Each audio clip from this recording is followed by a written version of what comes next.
Good afternoon. It is my immense pleasure to take this opportunity to welcome you all here today for the workshop series on research and publication of the IRCHSS 2023. International Research Conference on Humanities and Social Sciences, which is organized by the Faculty of Humanities and Social Sciences of the University of Sri Jawadanapura, is an event that has attracted both local and international scholars over the last few years. The year 2023 will be the 8th academic address of IRCHSS, and it aims to provide a platform for renowned intellectuals and emerging scholars to exchange and share their experiences and research on all aspects of humanities and social sciences. As you may know, this is the second workshop of our workshop series under the title Research Design, which is concerned with the organization and writing of a publishable research paper. And during this workshop, you will be trained through tutorial support and practical guidance. First, I would like to invite Dr. Tharanga Veerasooriya, Conference Chair of the IRCHSS 2023, to deliver the welcome address. Okay, thank you very much, Kanishka. Venerable monks, resource persons, and the participants of the workshops, I warmly welcome you to the second workshop on research writing and publication in association with IRCHSS 2023. The workshop today, which is on research design, is conducted by Professor Sasanka Perera and Professor Ravi Kumar of the Department of Sociology of South Asian University, India. We had the first workshop on abstract writing yesterday. It was a very successful and productive meeting. The third workshop on critical evaluation of abstract and paper, conducted by Dr. Patrick Faulkner of the Department of Archaeology of the University of Sydney, is scheduled to take place from 2 p.m. to 4 p.m. tomorrow. The fourth and the last workshop, which is on philosophy for social research, is conducted by Professor Jayadev Yangad of the University of Colombo from 2 p.m. to 4 p.m. on 3rd of May. So the supreme goal of this workshop series is to facilitate the enhancement of the quality of the research conducted by students, junior and senior lecturers who are commonly referred to as researchers in the fields of humanities and social sciences. At the same time, our conference is taking place on 16th and 17th of March next year. And another goal of this series of workshops is to facilitate the process and quality of abstract writing. So with the training gained through these workshops into writing of abstracts of very high quality, we also expect you to submit abstracts to our conference. We have extended the deadline for abstract submission till end of May this year. And after the workshops, we will have about a month to reflect on and write a good abstract and submit it to our conference. In general, through the scientific insights into various aspects related to quality research gained through this series of workshops, we wish to create a very productive and effective research culture in our country, which will in turn serve to make the lives of the people here and around the world better. This series of workshops was an idea suggested by Professor Professor Siranta Heenkenda, the Dean, Faculty of Humanities and Social Sciences of the University of Sri Jawadanapura, and developed further by Professor Venerable Pinnavala Sangasumana Thera to put into action. I hope that we will be able to see the fruits of their visionary thinking in due course. I wish you all a very enjoyable and productive series of workshops. Thank you. Thank you very much, sir. Small notice for all the participants. To reduce the disturbances, we have muted your microphones. So if you have any concerns or questions, please raise your hand. Also, we are giving time for the discussion at the end of the workshop. Now, I would like to invite again Dr. Tharanga Veerasooriya to introduce our resource persons, Professor Sasanka Perera and Professor Ravi Kumar. Thank you, Kanishka, again. Professor Sasanka Perera received his PhD in anthropology from the University of California, Santa Barbara, USA, and now teaches sociology at South Asian University, New Delhi. He is a founding faculty member of the university's Department of Sociology. He functions as the Dean of the Faculty of Social Sciences of South Asian University at present. He was also the university's Vice President from 2016 to 2019. His research interests are varied and have evolved over the years. Broadly speaking, he is interested in contemporary social theory with an emphasis on the idea of culture and its politics. He has very important publications as books, monographs, and academic essays in English and many other languages such as Sinhala, Tamil, and Spanish. For example, one of his many publications, Fear of the Visual, Photography, Anthropology and Anxiety of Seeing, published in 2020, is a highly commendable piece of work. He has also translated several books such as Derlawa Katara Katawa, which is a Sinhala translation of the Japanese play Chichi to Purseba. These translations are highly notable. He's also credited with many academic awards and other honors, such as visiting professor at the Institute of the Study of Global Issues, Hitotsubashi University, Tokyo. He's a prolific writer, publisher, and a renowned scholar. We are very fortunate to have you here as a resource person, sir. So our other resource person, Professor Ravi Kumar, received his PhD in sociology from Jawaharlal Nehru University, India, and now is Associate Professor of Sociology at South Asian University, New Delhi. He's also the chairperson of the Department of Sociology and has been Associate Dean of the Faculty of Social Sciences. His areas of research include political economy of identity politics, social movement, neoliberal impact on education, and processes of knowledge production. He's also an eminent scholar. For over 5 years, he was Associated Editor of Society and Culture in South Asia and member of editorial board of Journal of Critical Education Policy Studies.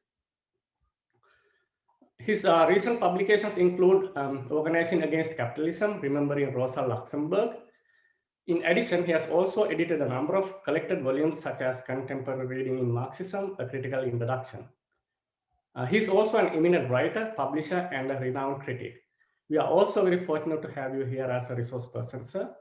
So over to you, dear professors.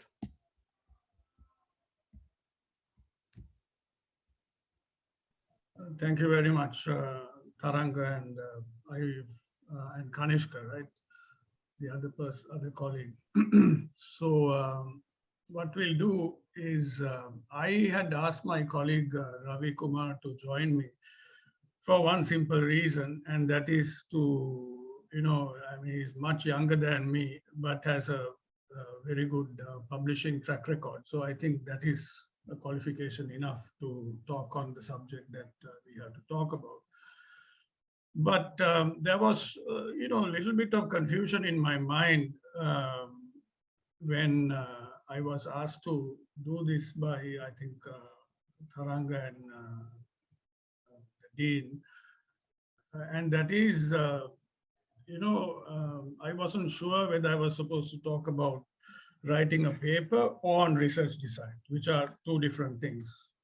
And in my conversations with the colleagues who are organizing it, both of these things came up. So what I'm going to do, what me and Ravi are going to do is to talk about three things that are interrelated.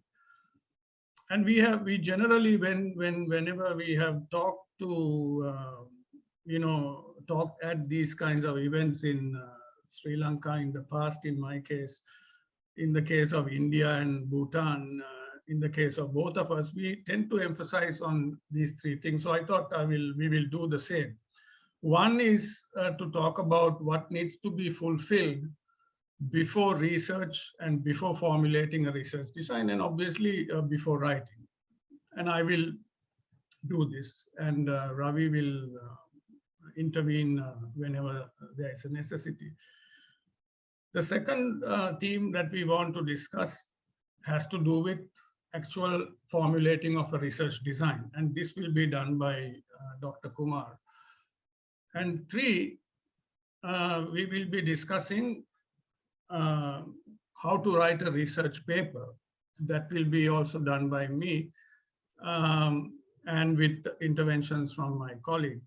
Now, one of the things that I want to emphasize is, see, we have to realize that Sri Lanka in particular and South Asia in general are in a fairly serious crisis when it comes to social sciences and humanities in particular, right?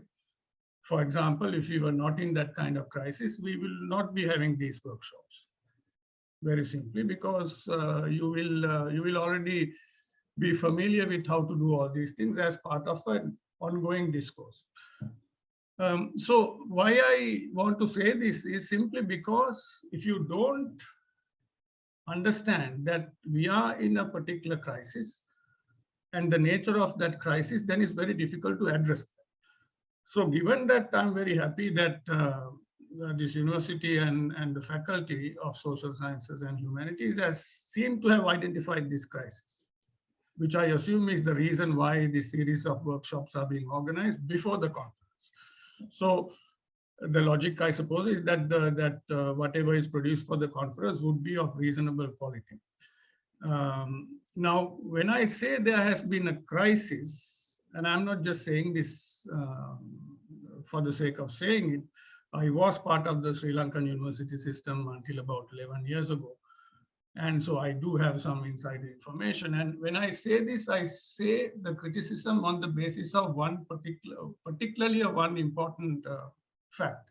And that is, since about the 1970s, Sri Lanka's contribution to global knowledge in humanities and social sciences have been pretty close to zero. And whether we like it or not, that is the reality. So I assume that the effort of your university is to try and make some difference in this scheme of things. Therefore, these kinds of trainings. So if anybody wants to, other than the technical material that I have shared with you, I can also send some material that I have written and Ravi has written about this crisis in South Asia and in Sri Lanka. If anybody wants to, let me know. Okay, now let's get to the actual discussion.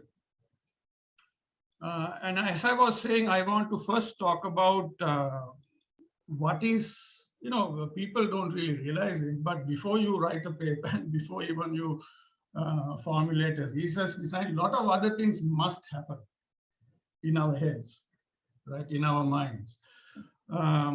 So obviously, you can't start a research project or writing from simple scratch. It just doesn't work like that, right?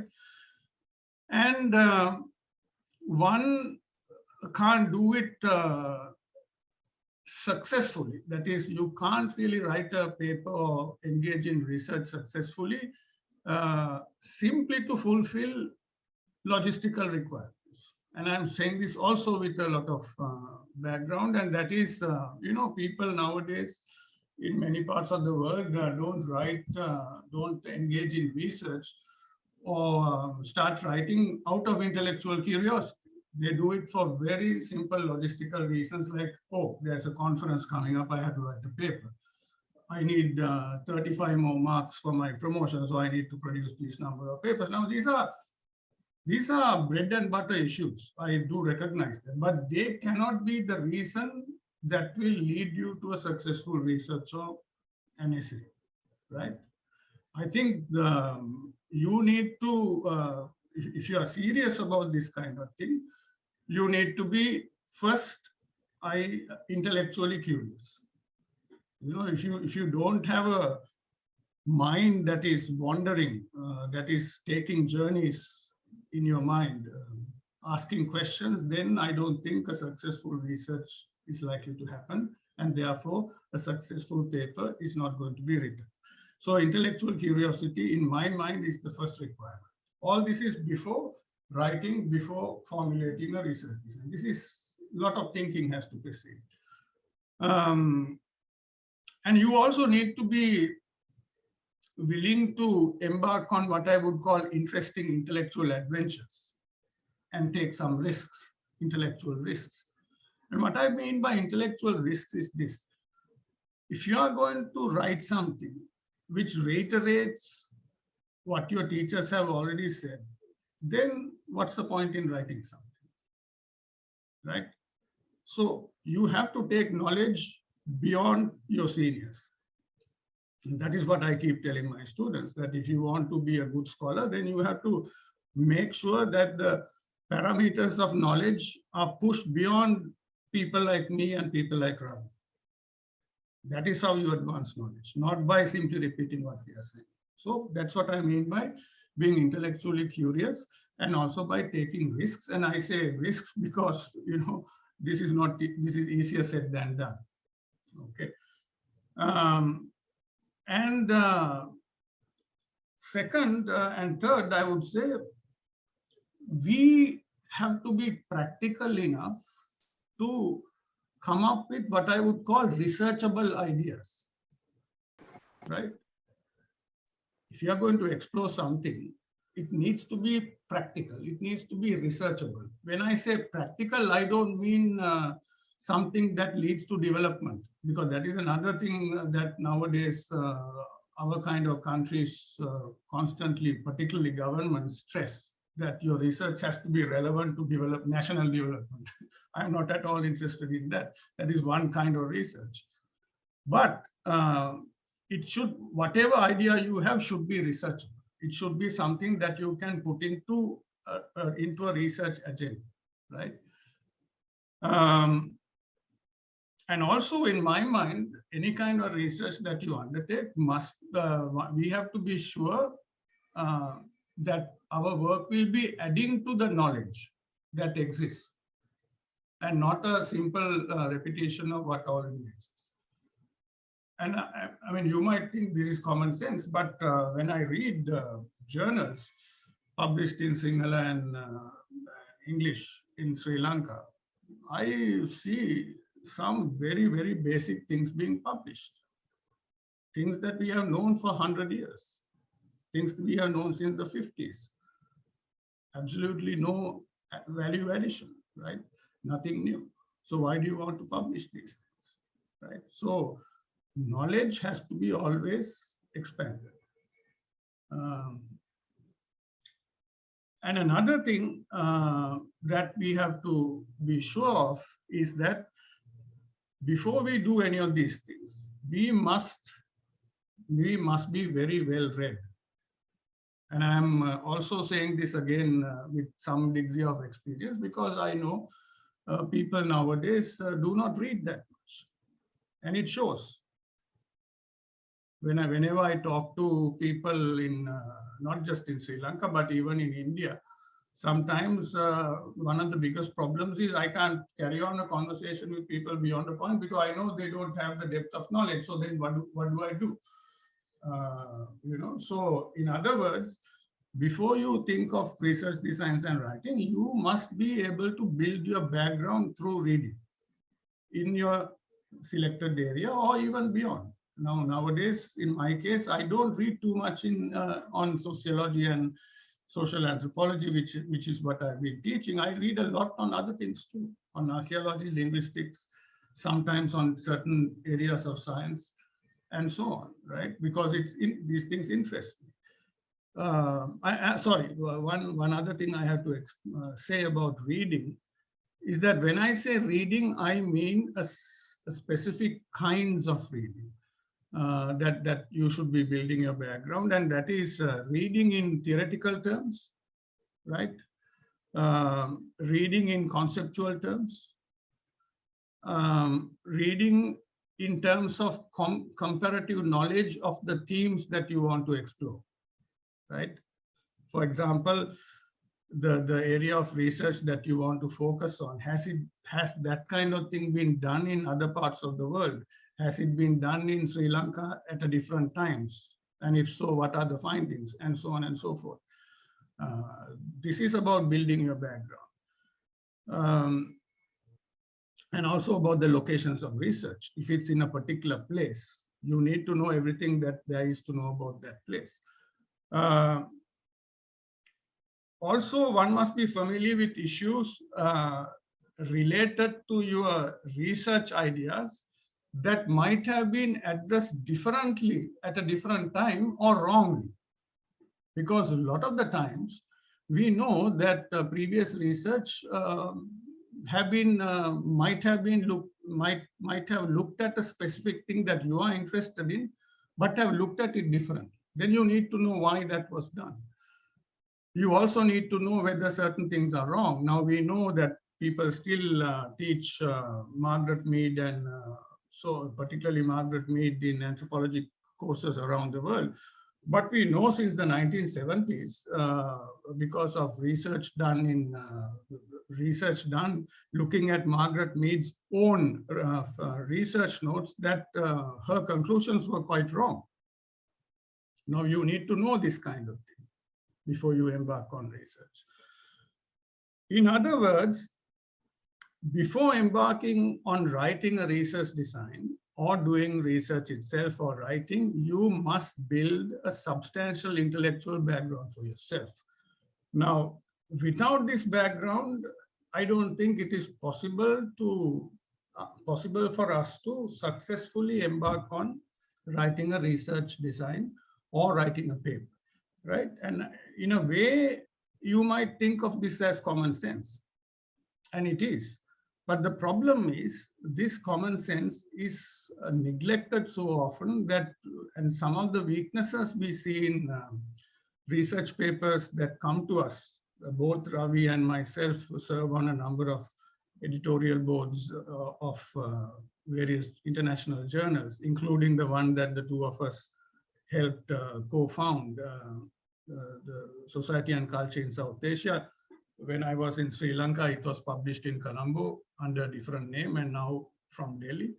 Now, one of the things I see is that when we get very few papers from Sri Lanka, even though we've tried our best to attract some more, but one of the things we see whenever we get papers, they have so many issues that we think could have been resolved much easily if the common sense that I'm talking about was thought of at the beginning, right?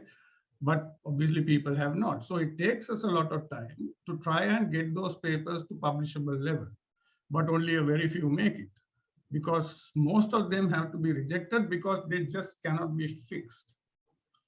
They cannot be fixed because these commonsensical assumptions that I talked to you about so far have not really been thought of.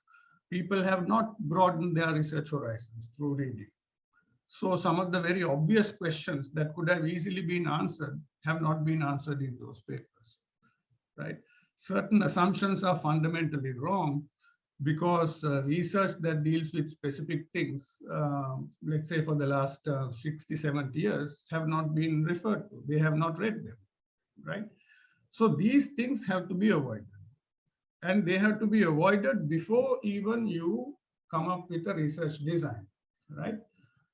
So what I have said so far deals with preparing your mind and your ideas before any formal research begins, before any research design is designed, and before any writing is done. So what I want to do, I will invite in a minute Ravi, Kumar to talk about formulating a research design. And if necessary, I will also jump into that conversation. This is something we teach both at the master's and the PhD level. In our university, we don't have bachelor's degree programs, so it's generally more advanced.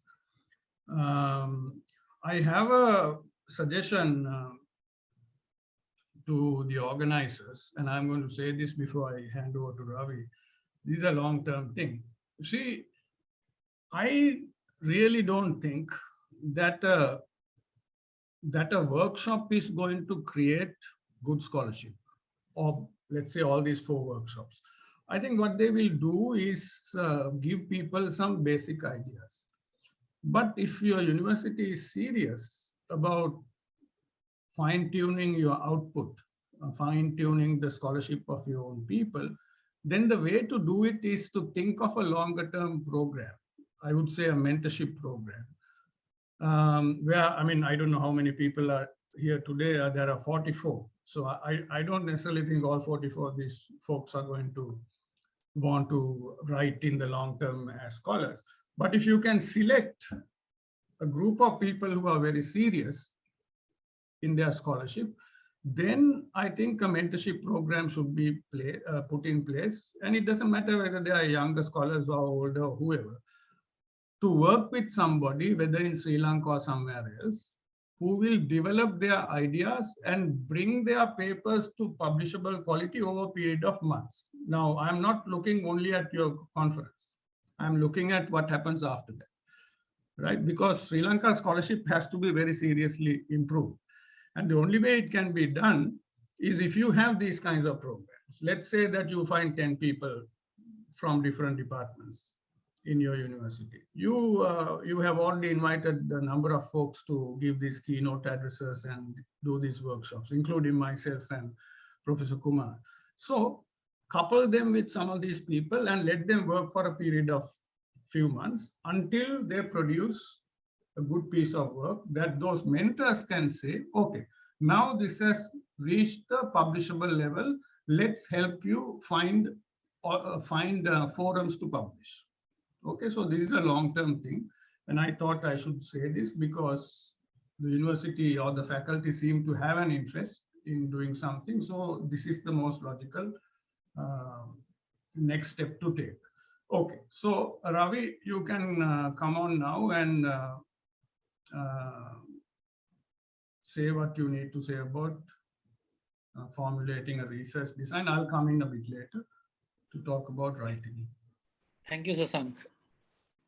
I hope I am audible to everybody. You are. So, I think Sasanka has provided a basis of or how to and why to do research. It's always better if one can have a more interactive session of this kind. And the reason is when it is interactive, and interactive also doesn't necessarily need to be something like I speak first and then there are questions or doubts asked by others, but interactive also. So I was thinking, for example, Sri Lanka, the whole world knows that Sri Lanka is going through an unprecedented crisis.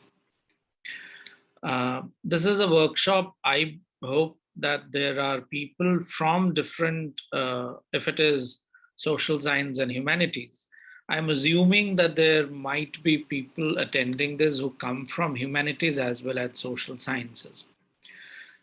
One way to do research is you collate the facts and tell us what is this crisis all about and why has this happened. And by doing this, you will look at more or less the contemporary. So what it leads to, what many of you will be reading, what I have been reading, is it might be because of certain politicians, certain bureaucrats, certain policies that have been instituted right now by either current government, previous government, etc., etc. That's one way of trying to reflect on the contemporary Sri Lankan crisis. So, but is this really a research that will look at the contemporary crisis? And I think that it is not. If we would look at literature, let's say the Latin American literature, and I'm saying this because Latin American societies have had very tumultuous political, social, cultural past, which reflected on the politics of Latin America as well. And I'm giving this example because there must be humanities students here. Or if you would look at the Hindi literature in India, you have these satirical genres of literature which really capture brilliantly, or poetry, which brilliantly capture the contemporary, but not simply the contemporary. They arrive at the contemporary through understanding a process, why it has happened. Now, that is what research is supposed to be.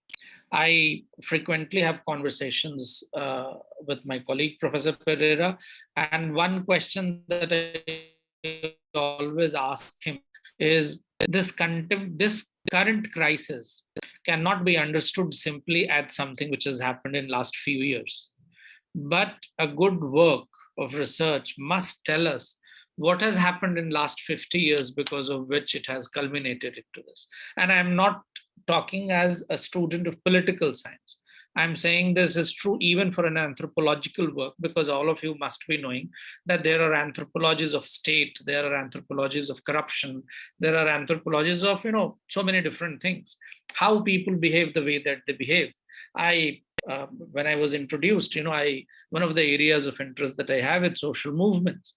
And I also asked my colleague is, why is it that we do not have social movements when a crisis of this kind happens?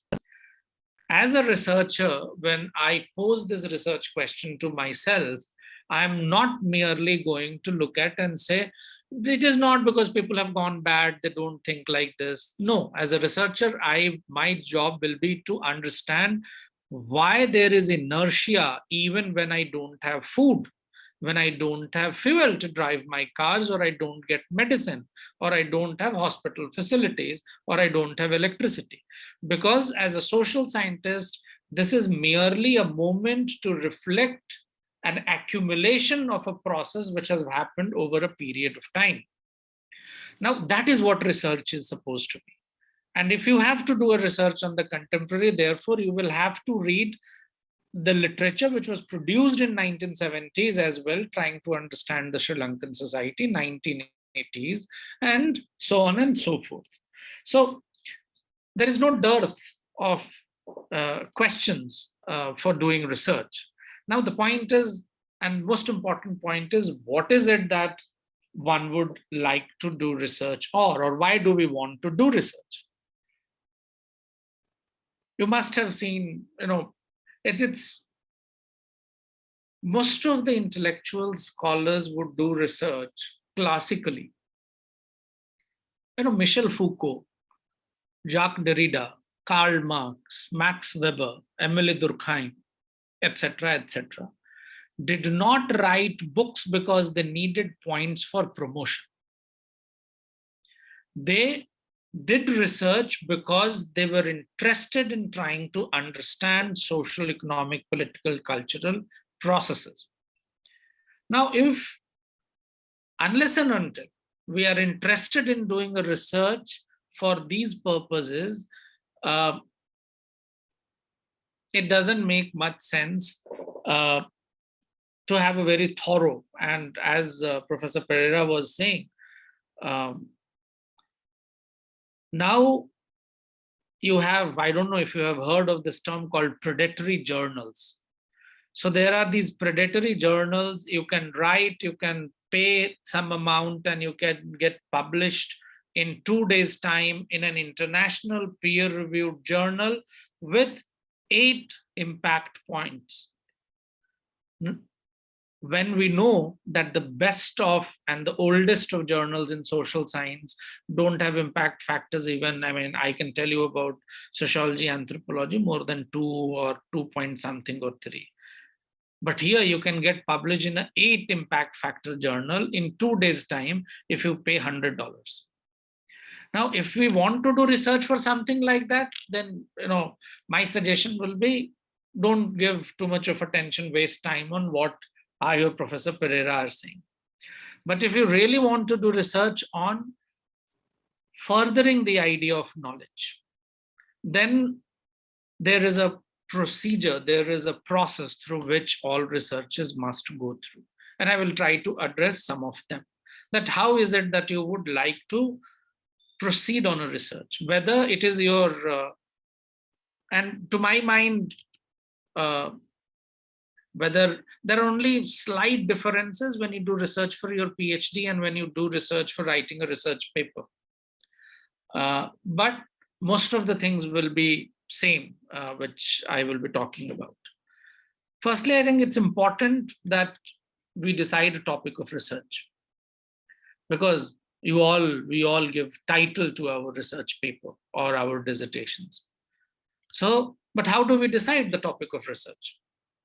Is it, how do we come to that point? What is it that we want to work on? I think it's important to do research on a topic that you are convinced about. And this is very important. This is important because even when you are writing a research paper, remember, by any standards, a publication of a good research paper in a good journal will not take you less than 6 months of time. Because you spend a lot of time in writing, and then the time it's spent on peer reviewing of it, and then it comes back to you for revision, then you resubmit it. There might be another revisions. If there are not, then it goes for publication. So minimum time frame anywhere is 6 months, and most of the good journals don't do it in 6 months. It will take you 1 year, 1.5, 2 years time. So it is important that we first write a 1-pager, 1.5, 2-page on what is it that I want to work on. Because this is the initial point which will tell why is it that I want to work on this particular topic. Number 2, what is it when I will try to work on it, I want to explore. Because we need to be very, and at this stage, you need not be very sharp, very clear, but this should be tentative. Because the moment you carry on this exercise, you might realize after writing 2 paragraphs, no, I'm not getting at it. So it's better that I don't work on something like this. I would rather prefer to work on another topic. So that's your first test. Can you extempore write on something that you want to research, not more than a page, 1.5 pages. But that is where you should decide. If you are able to do that for 1.5 pages, 2 pages, yes, that is the subject topic that you should take up. Because it doesn't make sense you losing interest in that project midway. So you start today, after a month, you lose interest in it. And I will come to, when I will talk about why other elements are important. Many times we lose interest because of the topic that we choose, because it's out of fashion, because something is very contemporary. We start working on it, then suddenly something happens by the evening, because the world is moving very fast. Something happens by evening, you think, oh, why did I pick that topic? I should have picked something else. Or you heard somebody speaking at some other place. He had some other angle to it. So then you decide, no, I should have worked on this. So it's very important for you to retain interest in the subject of research during all this period. And you can have that only if you do this exercise of coming to a topic in a way that you are convinced with, because it will be something which will address questions which have till now been either answered partially or have not at all been answered, because otherwise it will lead to something which Professor Perera was saying. We will end up reproducing what has already been done. That is not research. That is like a new edition of an already existing book, or a new edition of an already published paper. So when you finalize your topic of research, keep in mind that your research should have a long shelf life. You cannot do a research, publish a paper today, and then tomorrow it loses its relevance. It should have a long shelf life. And that long shelf life is not only because readers will consider as a path-breaking work, but the shelf life is also determined by the fact that you said something which people disagree with. So disagreement also gives you a long shelf life. Don't write anything simply so that people agree with you. Agreeing is very easy. All of you must be faculty members, and you know that you keep your bosses happy, and it's very happy. You keep quiet, don't do critical work, you become very happy. Everybody is happy, isn't it? Look at Bhutan, for instance. Everybody is happy. Though we know that underneath the apparent social structure, everybody is unhappy. So long shelf life will also be determined by any dissenting kind of work that you do. Let's, for an example, you can do a fantastic critique of the field that you are working in, and the kind of work that has been done in Sri Lanka till now. And you can argue it out through substantiating it that the work done in Sri Lanka on this field has lacked so many things. Now, it will make people unhappy, but then this is a work which will be useful for others who are going to work on it, because it will give another dimension to that particular research. In other words, don't write anything which reproduces, don't do a research which is journalistic in nature. You need to distinguish between a journalistic inquiry and an inquiry of a social scientist. But when you do your research, along with this fact that you should look at the long shelf life of it, you also need to realize, which Professor Perera hinted at, the feasibility of research. And right now, we are in a moment, COVID has thrown up a lot of issues which tell us that feasibility of something that we thought of doing is not really there. And it is not only about COVID. We know that in violent situations, it becomes very difficult to do researches. Sri Lanka has in past experienced that. In India, we have had experiences. Other South Asian countries, Latin American countries have experienced that. You know, in African societies where there are constant civil war, that's very difficult to do. So feasibility and different dimensions of feasibility also you need to think of when you are looking at the topic of research, along with your interest, the long shelf life, and the feasibility. Then you come to asking the research question. Why I'm saying research question? Because I personally don't ask my students to have a section called hypothesis, because I'm not very fond of that notion. I would rather ask my students that you ask a research question and go and do an inquiry about that research question. Do we really need something like, I'm giving this statement, this is my hypothesis, and I will in course of research see whether this is right or wrong.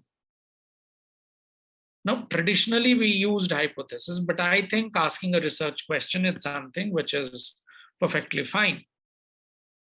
But how do you bring clarity to your research question? Because research questions can't be ambiguous. You are going to write about something. You can't be beating around the bush writing about something. You have to be very, very focused about the different dimensions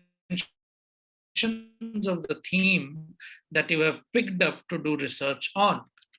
To bring about this clarity, it is important that you do review of literature. So that is going to be your next section in the research design. And this is going to be a very, very difficult thing, because you will have to read a lot.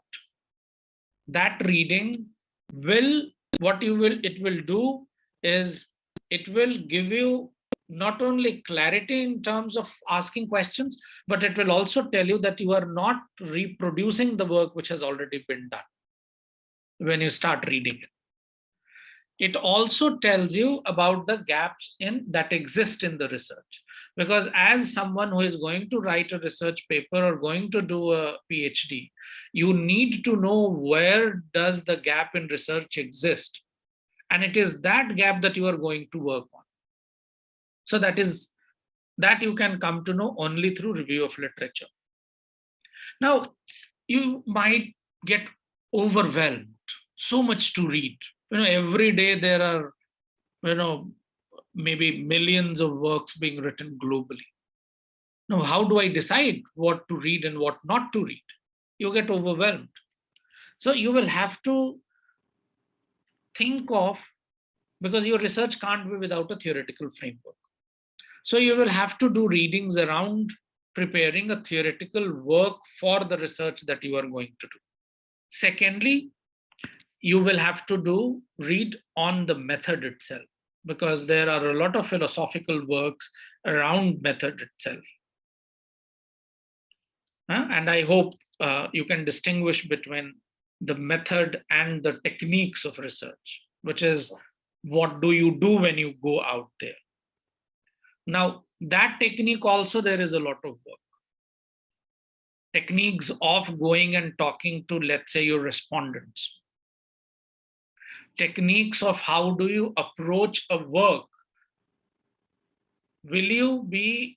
What kind of method are you going to use if you are going to do research on a novel which you read in Sinhala, but which was originally written in French? Now you will have to read a lot on translation studies, and that's about method. Because if you have read good works, which are translated works, you will come across lengthy note by the translators. You will also come across the fact that translator A is considered to be much better of a work than translator B. So whether it is humanities, whether it is field-based social science work, you will have to do readings around methods as well. Fourthly, I think, then you need to look at global researches which have been done. Because there is a possibility that something that you are looking at increasingly, we find that a lot of things that we have been thinking, and that is one of the points that decolonization scholars are talking about today, that something might, till now we might have been reading that this Western scholar gave us this concept, and we are now using that in our classroom in a university in Sri Lanka.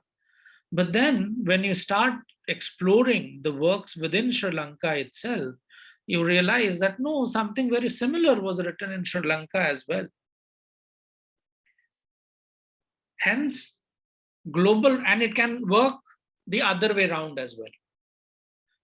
So it is important that you look at global researches on the theme topic that you have picked up for research. Now, again, as I said, you will be overwhelmed. You might be thinking, this guy is asking me to read too much. The shortcut of doing that can be, if you start reading a work, obviously there are bibliographies in that work. That also leads you can make a connection.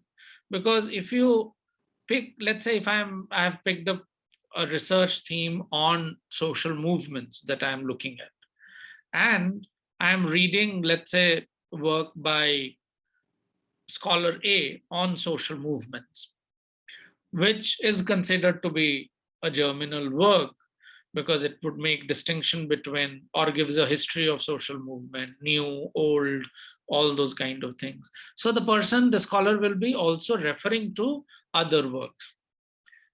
Now I go to that work and see what that author had said. So you will find these ways of trying to connect one work with the other, which also acts as a guide for you. So that is something that you can use as to reduce your job of going around. And in today's time of Google Scholar, if you are very good, I find that students find it very difficult. So what I do is I will ask my student to sit with me. They come, sir, I didn't get any work of relevance on the theme. I said, but I got many.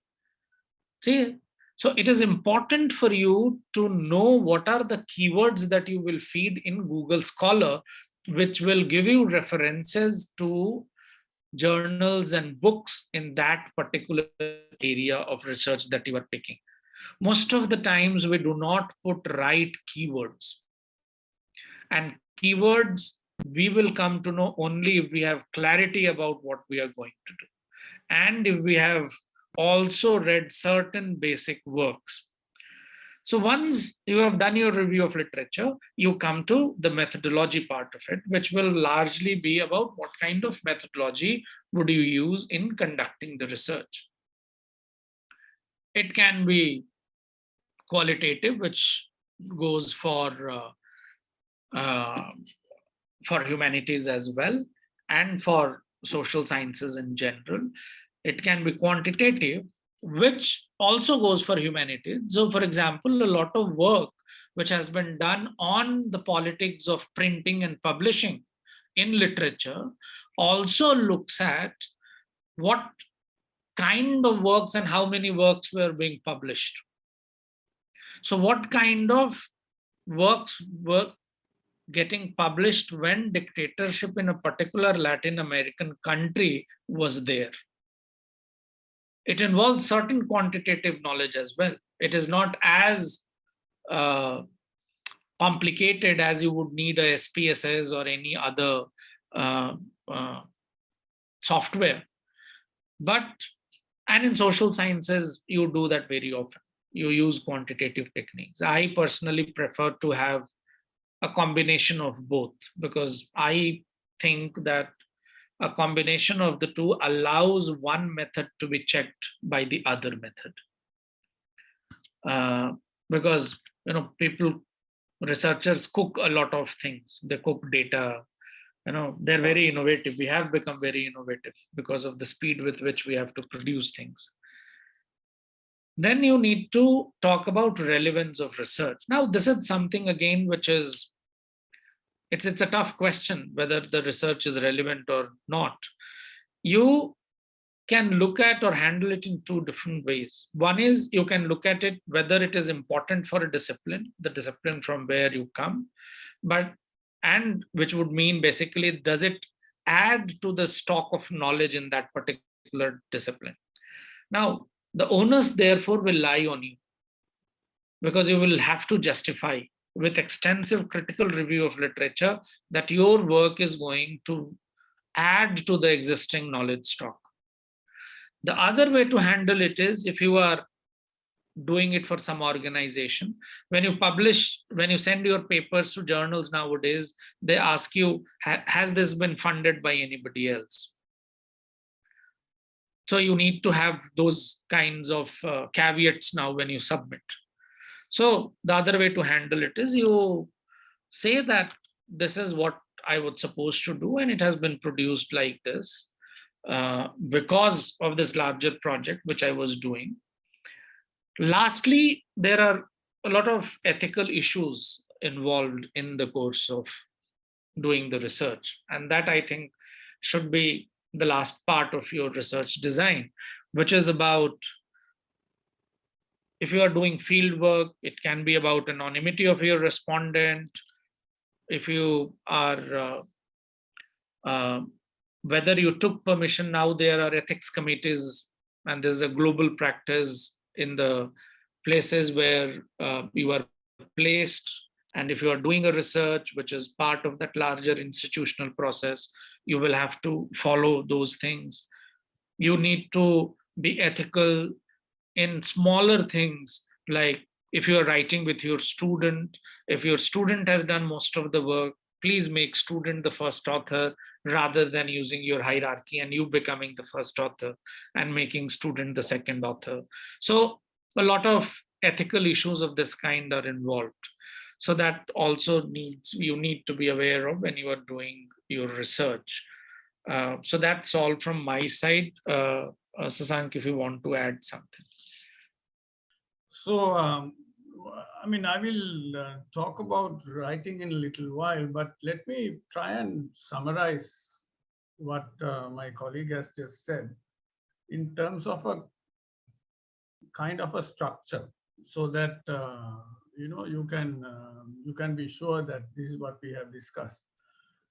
But of course, there is a danger of giving a structure to something like a research design, because I don't want to see people getting imprisoned in what we are suggesting, because whatever we are saying, whatever we have said about how to design your research will also change a lot on the nature of your research, the disciplinary areas you come from, and also the exact theme of your research. So a lot of things will change on the basis of these parameters. But at the same time, there is no harm in having some sense of a structure. Now, most of it, Ravi has already said all these things, but I'm going to summarize it. Now, he started by saying that you should start by a research title. I mean, that is very important. Again, as I was saying before, you might think of this as common sense, but these common senses are often forgotten. That is where the problem is. So I would say in a design, the first thing is the title, as he was saying. Second is the, the research question or questions. We are not very fond of hypotheses, but if that's what you people are doing, that's a different matter. The difference between the two is, of course, a research question is very open. A hypothesis is much more closed because it is a kind of a preliminary answer to a question. In a research question, we don't give an answer, we have it open. So when you are doing research questions, of course, when you are formulating research questions, as is number 2 in your kind of template, you have to ask a number of questions. That is your research question feasible in terms of doing the research? Is the question clear? This is what Ravi was saying at the beginning. Write about 1 page and see whether this makes sense and whether you have the interest. And also ask whether the question is significant in terms of adding to new knowledge.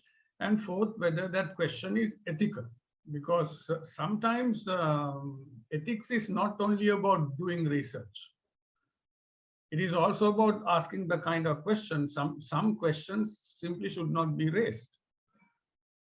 If it comes to, for example, things like sexuality, I mean, you have to be very careful. In places like India, questions on caste might not be very ethical sometimes, because unlike Sri Lanka, in India, caste is far more pronounced. So depending on your caste background, people will be, I mean, certain questions may not be answered. Also, then you should not even post them, because a researcher might be seen as a Brahmin researcher, and he might be asking questions from so-called castes at the lower levels of the hierarchy, and that this can be, it is already a problem. You have a whole literature on the casteist nature of social science research. So these are things that you need to pay attention to. So this is about the research questions. What else did you say? And of course, the background. Now, Ravi was saying that you need to read a lot. And this is what I was also trying to say at the beginning. Now, you need to read quite a bit before you even do a design, but design itself needs reading. Reading in terms of comparative material, as he was saying, whether this has been done in other parts of the world and what are the findings, and so on and so forth, and theoretical material, and also why and what are you trying to do? That kind of question can only be answered if you have read broadly. So research background is about explaining your problem and also explaining how it's going to, where it's going to be done, and also about the theoretical approaches you might employ, and as well as conceptual clarifications that are central to your study. That's he also did say about methods, because methods in the sense of techniques, I'm using in that sense, that is what kind of research tools will you use to collect your information or data, and why? Because you can't just say, I want to use interviews or surveys or whatever, just without an explanation. In other words, if you are using particular tools for your information, to collect your information or data, you have to give a very rational explanation. Why are you using these tools and not others? So that will depend on the nature of your study, right? Also, finally, it is useful to, even if you don't have it as part of the design, you might as well have in your head, what does this study that you propose add to existing knowledge? How does it advance knowledge? Quite a few proposals actually have this section, but others don't. But it is important for you to be sure of what you are adding to knowledge, because this, whether your work is publishable or not, in the end will depend on this, right? Then obviously if you are looking at, if you are submitting a proposal for funding, then you will also need to have a timeline. What is the time that you'll spend on the research, and two, as a budget as well, right? And finally, obviously, which Ravi was talking about, is ethics. Now, ethics is not only about completing a proposal, it is also about doing the right thing, okay? That you have to be sure, because ethical issues in research have come up in a lot of places, including in Sri Lanka. That there have been accusations of, and in the United States since the 60s or even before that. Okay, so these are the basic sections that a research design should have. And I will go on to talk about writing a paper, but let me ask the organizers and all of you, I don't know how these workshops work. Do you people need some kind of a break, or shall we continue? You can continue, sir. I can but, continue. Yeah. But let's see whether they have any questions for Ravi or whoever, and then we'll continue. That's what I was going to say, like if you can make it a little bit more interactive, that will Yeah, be we good. have to, yeah. So please, and also I forgot to say something, both of us forgot this, and that is, don't wait for us to ask if you have questions or wait till the end. You just raise your hand anytime, right? Yeah, they can also post questions on the chat box. Are there any questions in the chat box? No, there are no, like, there is. I'm very bad at reading these chat box things. I would prefer if you people ask me. And also feel free to post your question in Sinhala. I mean, I would have said Hindi, but I don't think anybody here would speak Hindi. But Sinhala is fine if anybody wants to. Even for Dr. Kumar, feel free if you want to ask anything in Sinhala, I will translate it. So yes, so as we did yesterday, feel free to ask questions. You can type them on the chat box, or you can raise your hand. Yeah, and that will be good. But people can simply ask. I mean, just raise your hand or say you have a question, and it's. Hi, sir. I'm Dishan Damyarach here. I would like to raise a question. Now, I'm really interested in doing a publication with the Jadavpur University. But the question was, I mean, I asked the question yesterday as well, but I would like to raise the same question. I have a proposal, but I have no findings. I only have the literature review, but I will be examining it, and it might take some time. But can I, with the abstracts that are needed, can I do an abstract without the findings? My question. See, abstract is an abstract. It is simply the explanation of an idea, and the way we explain to people, but of course it depends also abstract for what. Now sometimes there can be an abstract that precedes the research process, and then of course you can't have findings because the research hasn't happened. But if it's an abstract for a paper, then if it's an abstract for a paper, then obviously you know what the findings are. So in which case, and I mean, it depends also how long it is. If it's like, let's say 300, 400 word abstract, then it will have two basic components. First part will be, okay, what is it that you are trying to do? And second, a very quick in 2 lines summary of what you have found. So the short answer to your question is that abstract of that kind must have some indication of your findings, right?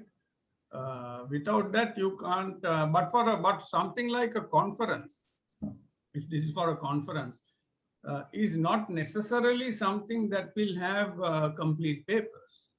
But you still can't present a paper without a conclusion, right? So in that sense, an abstract ideally for a conference or a journal kind of thing must have some semblance of a finding. I would say a conclusion, like some, some closure.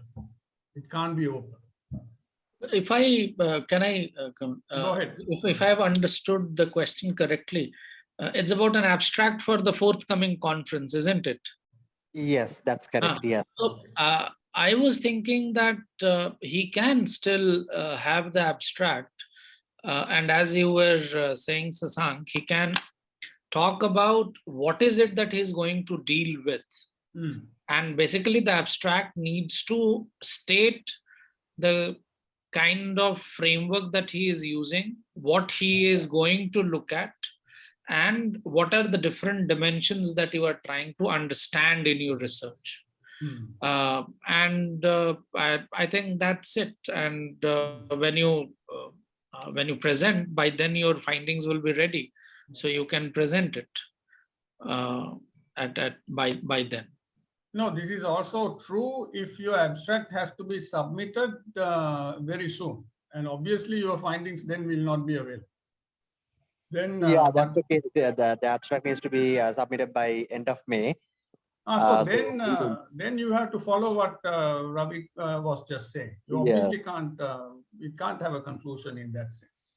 Yes, thank you very much for both of you. Thank you. Sure. Anybody else? So the chat box is also open now, and yeah, you can, like, if you want, you can ask questions. You can like type questions. Thank you. Sir, the same question, person who raised the question previously, Dishan here. So in regards to the methodology, what can you explain us in regards, or give your insight about the methodology that we might have to follow or something like that? Well, that depends on that's a very broad question. It depends on what your background is, or what I mean, what discipline you come from, what is the nature of your research. Now, even if let's say I'm a sociologist, now I can explain the kind of research that I might do and methods that I might adopt, or tools, but then somebody who's in let's say literature might pick something that is very different. For example, they will deal with something like discourse analysis, whereas I also can do it, but it will be very different the way I look at it. I may not look at the contents of literature in the same sense as somebody who's a literature person, right? So that is going to be a very difficult question to, unless you are coming from a coming from a very specific research question, then it will be much easier to ask, right? But I'll try to address it a bit later.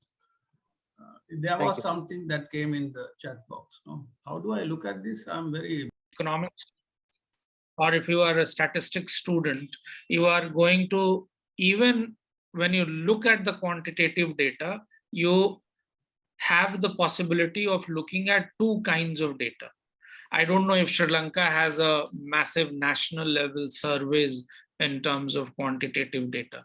But let's say if a country has a massive data set which comes to us as a report, let's say the report on unemployment in Sri Lanka, that it will give you 1,000 tables of the different kinds of different elements of report. It will give you correlation between maybe religion and employment, unemployment. It will give you correlation between class, region.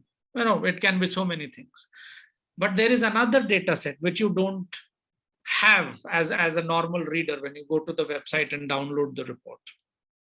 That is the primary data which they provide. Now, as a desk work, you can ask your statistics body of the country and you can get that. That is how those who work with quantitative data do that.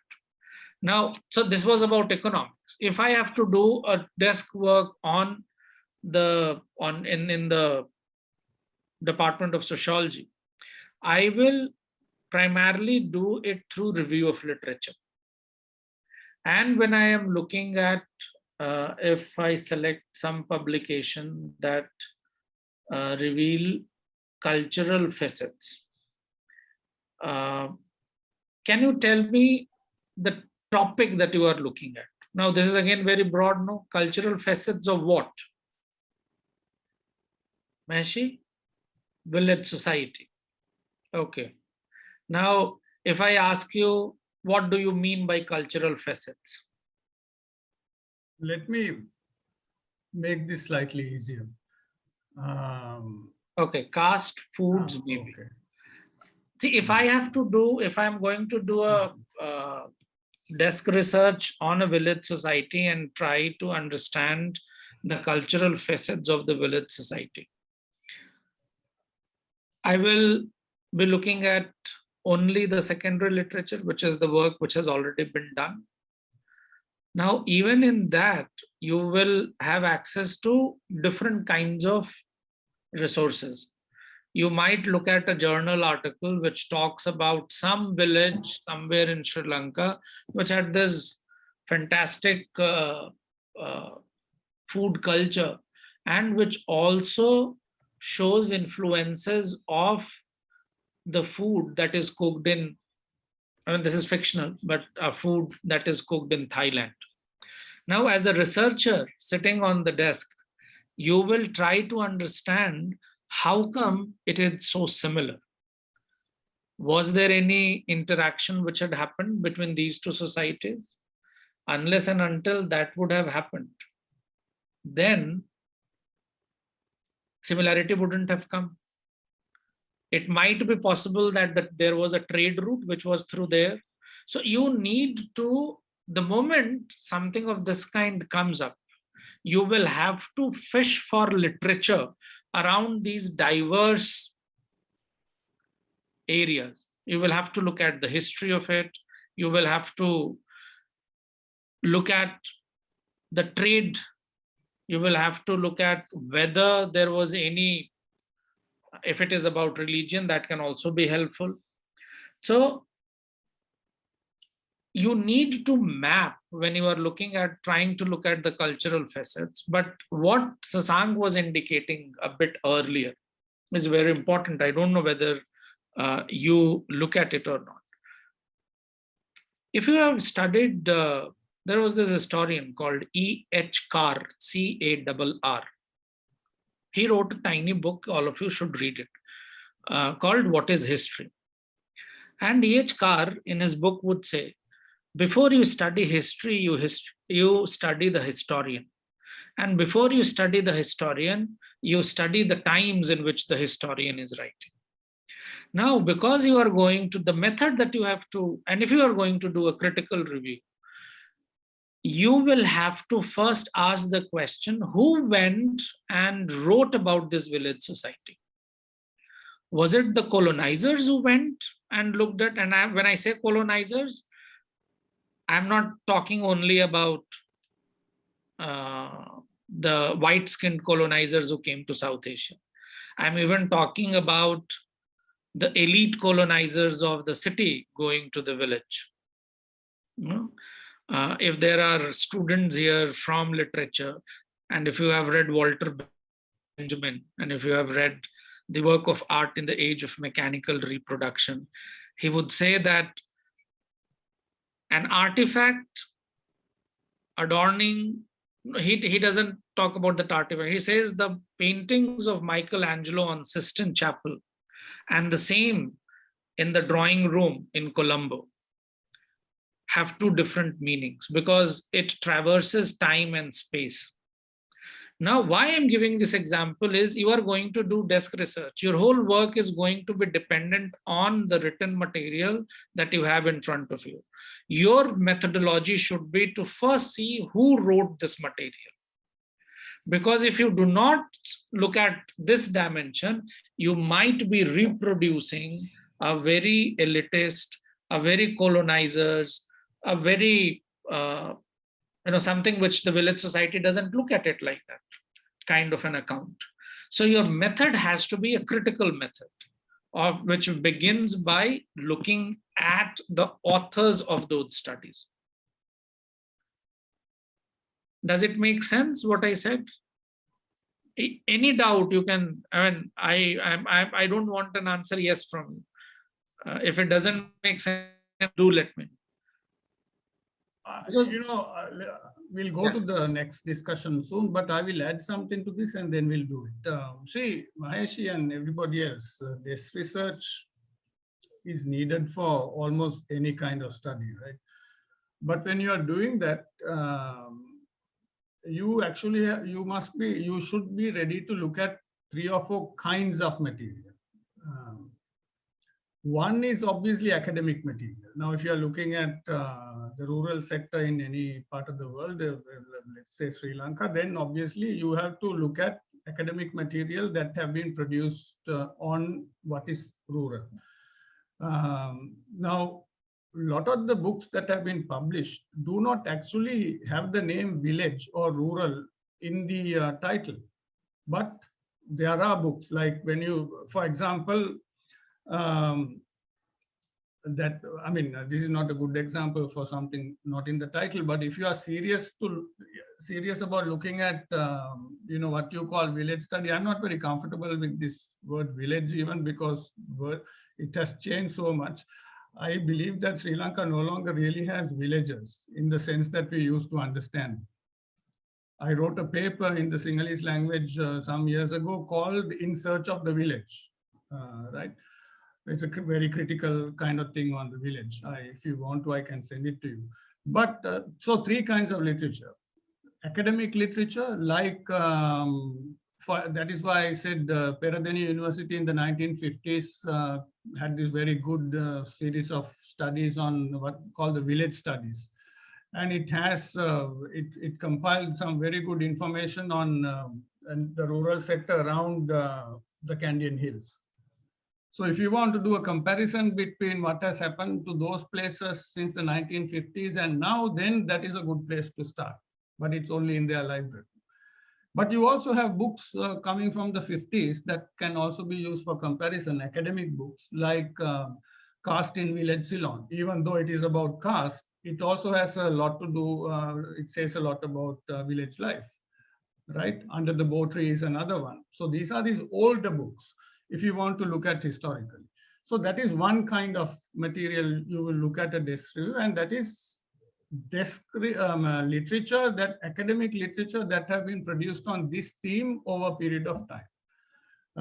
And second, I would say, are the kinds of statistics, which is very interesting because the Sri Lankan government's definition of a village is very interesting. You have to, it's purely based on the number of inhabitants, perceived number of inhabitants, or the availability of facilities. So that is another thing you have to look at. Statistics that have some relevance to the idea of rural. And 3, I would say, must be popular literature, like in newspapers, online sources, and so on, that talks about this place called a village, right? Then you have to ask the question whether the idea of a village as we understood it in the 60s is still relevant, because the urban sector has massively expanded in our country, right? So, okay, there's another question. We'll come to this in a little while. Otherwise, we'll miss this writing part. Ravi, you can come in anytime. I just want to rattle off a few things, and then I will do this very quickly so we can have a discussion. And this is about the actual writing of what the organizers had called a publishable paper, right? Now, if you have completed what Ravi and I have discussed so far, designing a research project, thinking before that, reading, and so on and so forth, then one can assume you are kind of ready to write something. Whether it's publishable or not remains to be seen, right? But then you have to also ask the question, what does publishable mean? I would say, again, common sense is publishable is to make something publishable, you have to have a worthwhile idea. And your idea must be very well written, right? Then you also have to ask the question, is your paper worth publishing from a knowledge point of view? This is what I've been repeating more than once today, and that is, if you are writing something that has been said many times before, if you are simply summarizing literature without really coming to any significant conclusion, then you have to really ask yourself whether your paper is worth the effort being published, right? And again, I am saying this because I have seen many journals published by the University of Kelaniya from Ruhuna, Sabaragamuwa, and I haven't seen anything from Jayawardhanapura so far. And these kinds of places, Colombo, all these places, I've seen journals publishing very, very basic things.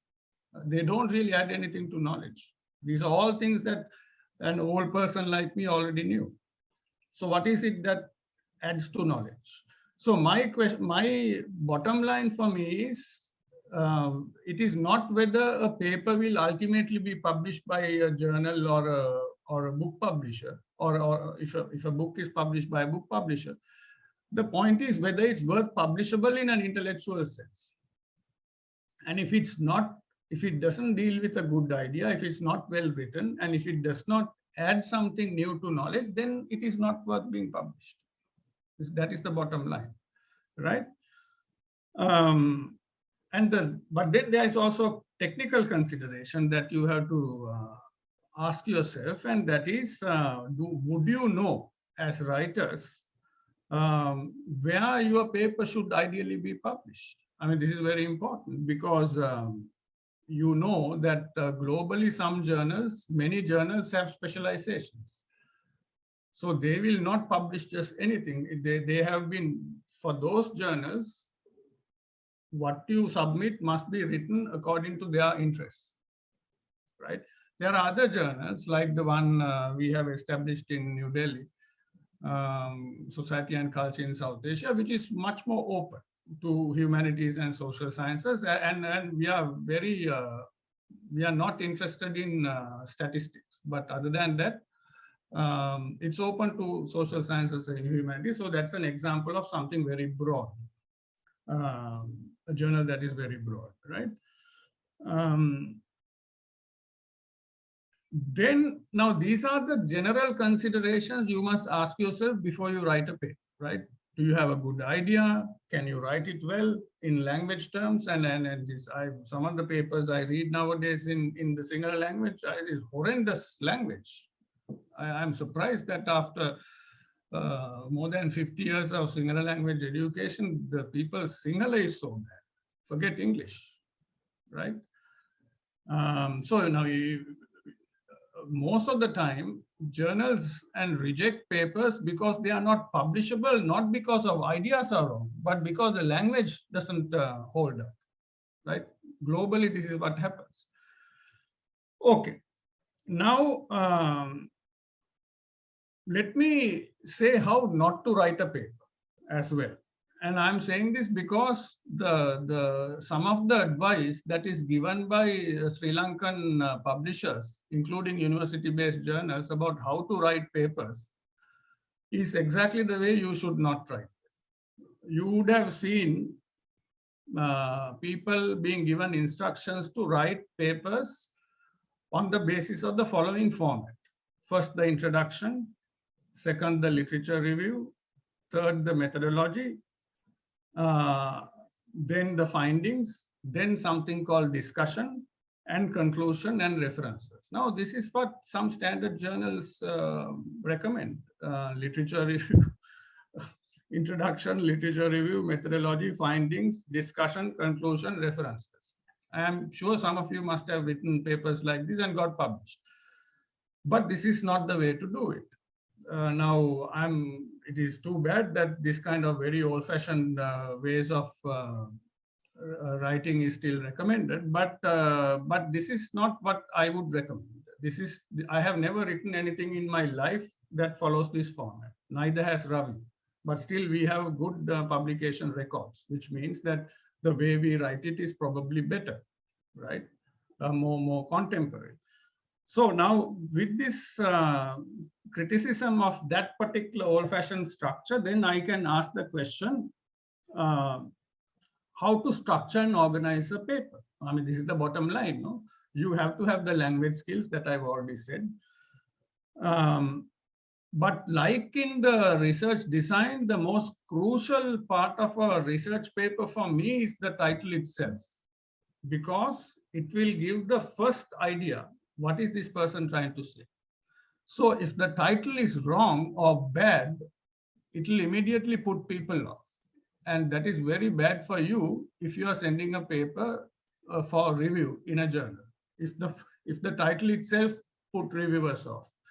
So my advice is don't write a mini paragraph as a title. I have seen very long titles. It goes for 3-4 lines. This is not the way to do it. You should make it very short but clear, and sometimes maybe a brief few word explanation after colon. Let me give you an example.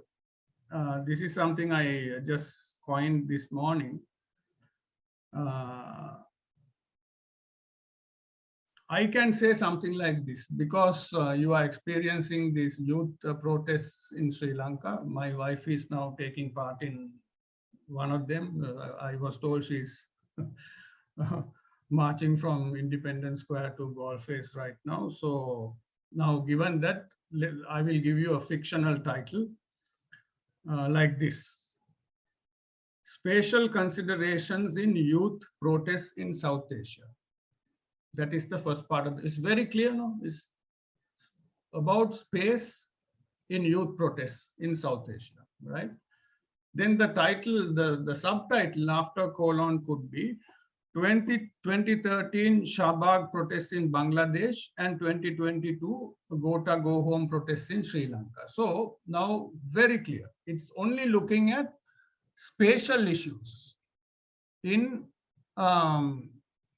South Asian protests by looking at 2 youth protests in South Asia, one in Bangladesh, one in Sri Lanka. Both were quite similar. Right? You may not have heard of the first one, but it was in 2013, again led by young people, mostly university students, again in Dhaka, main protests. So very clear, short title. That's the first thing. Then the second part I would say is the introduction. And I would say, other than the title, introduction is the most crucial part of a research paper, because like the title, the introduction will also give you a basic idea, the reader basic idea what you're trying to do, right? And if you already have a research proposal, decent research design, you can draw from the research design for your introduction. So one of the things you should do in it is to clearly say what you want to achieve right at the beginning. You know, I see this introduction that will become very flowery, goes around and round and round and doesn't really say what you want to do. But that is the first thing you should try to say. Then offer a very brief background to your problem. What is it that you're going to address? This is something that can be based on your research question that you put into your research design. That will also talk about the space where it needs to be located. It can be geographic. For example, if you take the title I gave you, you will have to explain something about the history of Golface, because it's the first time that that place is being used for protests of this kind, right? It used to be a colonial space. So suddenly a space for the colonial elite before independence has now become a site for youth protest, right? So that history and the geographic background has to be explained. Then part of the background is built on the by contextualizing it with the aid of existing literature. This is what Maheshi was asking in a different context, the kind of background material that exists on youth movements, protests, and also Sri Lanka's city space and on Gulf face, right? And also in the background, you can also discuss lapses or weaknesses in existing studies that deals with this kind of thing, right? That is how you build a fairly robust background to your study. This is where everything will stand. Now, also you have to make sure there is a clear flow of your argument from the very beginning. Identify the different aspects that should ideally be addressed to argue your case. These can be presented, I would suggest, generally as subtopics, right? Because it's always better, is easier for the flow of the paper if the different aspects that you want to take into account are presented as subtopics. Now, if you take the ongoing protests in Sri Lanka, you can have a number of aspects that can be probably part of a paper on protest, contemporary protests. One is spatial politics. When I mean spatial politics in places like Gulf face, because the kind of ethno-religious divisions that were typical of Sri Lanka seem to have disappeared to some extent in Gulf face, right? So looking at spatial politics is important. And you also, these young people have also created something that resembles a community. That is why they call it Gama or village, right? So you have a library, you have a place for people to speak. There's something called the public university and so on. So these are all spatial considerations, right? Then you can also look at linguistics, the language politics and the meaning of slogans, very creative slogans. Some are very nasty slogans. So these all have to do with language. You will also probably look at differences of this protest from conventional protests in our country. You can also ask a sociological or social science question, that is this a social movement or not, right? What are the historical precedences for this kind of movement? These are all questions that you can ask. These are different aspects that can be part of your research. Now, all these things, of course, cannot be part of a single research. I'm simply rattling off, and visual politics. Visuality is very important in this ongoing protest. And identity of protesters. A lot of people complain these are urban middle class people. So what? Is that important? What do protests offer to rethink the future of our political system? Now, all these aspects can be part of your paper, but not all of these things can be part of a single paper. So I simply gave certain themes. So depending on your research question and depending on your interests, these kinds of themes will be the areas that you focus on, and they will become part of the sub-themes that you will present. Now this next thing is very important, and that is what you write in a paper cannot be simple descriptions. Now, unfortunately, in Sri Lanka's case, I see a lot of papers are only descriptions, beautiful descriptions, but descriptions. Now, you have to present the descriptions along with the theoretical engagement to explain what those described things actually mean. So, if you are looking at the ongoing protests, you also have to engage with it theoretically to explain what does it mean, what kind of protests are these. Are they anti-state protests, or are they, does class matter in explaining these protests? Right? Does the generation matter in these protests? Right? So to talk about this, you have to also fine-tune theoretical ideas. You have to fine-tune concepts like class, like generation, like protest itself, social movement, those kinds of ideas.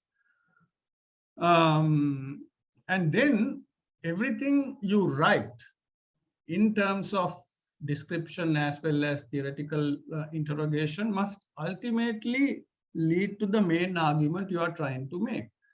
And anything else is completely irrelevant. Now, one of the things I see in papers written by Sri Lankan academics is that there's a lot of irrelevant material. Things that don't make sense. Things that if you remove, the paper will still stand. So that means it's not needed, right? Then we come to the conclusion part, which is, if everything that I've suggested before have been done well, then the conclusion is about bringing all those ideas or arguments together and creating a final argument.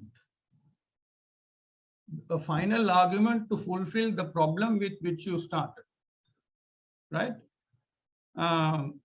Then obviously you know that we have to follow this with a bibliography, and I don't know what kind of method your university is using. It can be the Chicago school, it can be anything, but as long as it's a standard bibliographic system. But nowadays, you also have to be very careful with copyright of photographs and those kinds of things. So I would say, in my mind, this is the kind of general structure of a decent paper. Now, what I suggested before also stands still. And I'm saying this to the organizers, and that is, if people want to be put in touch with some experts in either our university or somewhere else, or you want to create this mentorship kind of thing, I'm willing to help, if as long as people are serious. Yes, sir. And actually, we have been discussing that. It was one of our dean's ideas. Yes. We could start with abstract writing, like abstracts to conferences. Yeah. So actually, he suggested that at the beginning, and we are going to implement that. Good. So if we can, find some mentors like from here, and also that will be very helpful. And also we are trying to, connect with researchers and professors in other countries like Canada, US, and Australia. So we are, because we have lots of people who have completed PhDs and come back and working in Sri Lanka. So through them we can connect to people outside, and so our aim is to develop this research culture in Sri Lanka. So that's you must. It's in a very bad shape. So anything you do. We agree. So but then first you have to recognize it's in a bad shape. So good that you are doing this, right? That's why we embarked on something like that. We started doing something like that. So this is good. This is good. Yeah. So any other questions we can always try to answer, but also feel free to keep in touch. I mean, share my email address with anyone who wants to write. I'm generally okay with email, but if I don't respond in a few days, I should be reminded, but I am willing to help as long as somebody is serious. So yeah, exactly. So Professor Sasanka Perera, he was very quick in with his emails. Like the moment we wrote to him, he used to write back. Yeah. So Professor Sasanka Perera, yeah. So he was very responsive, and you can write to him and ask like if any questions. Anything. But you can also talk to both of us right now. Anybody who wants to ask anything. And as I was saying before, you can ask in Sinhala too, and I'll try to answer. Then there is a question from what is the electrical department? Buddhist monks and their practice in astrology.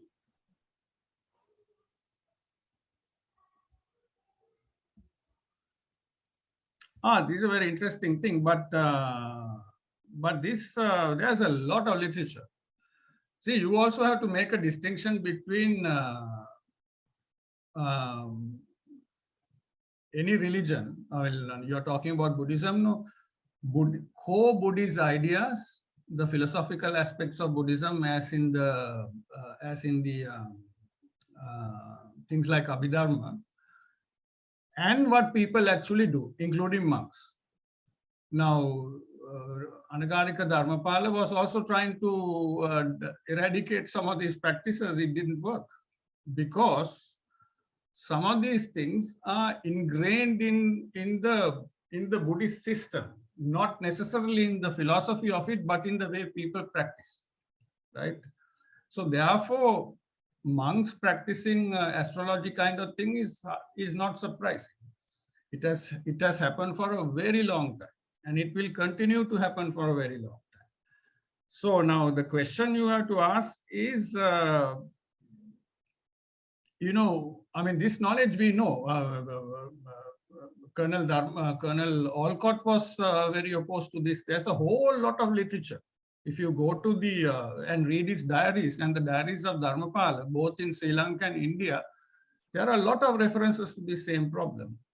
And one of our students, former PhD students from Sri Lanka, has also studied this, looking at not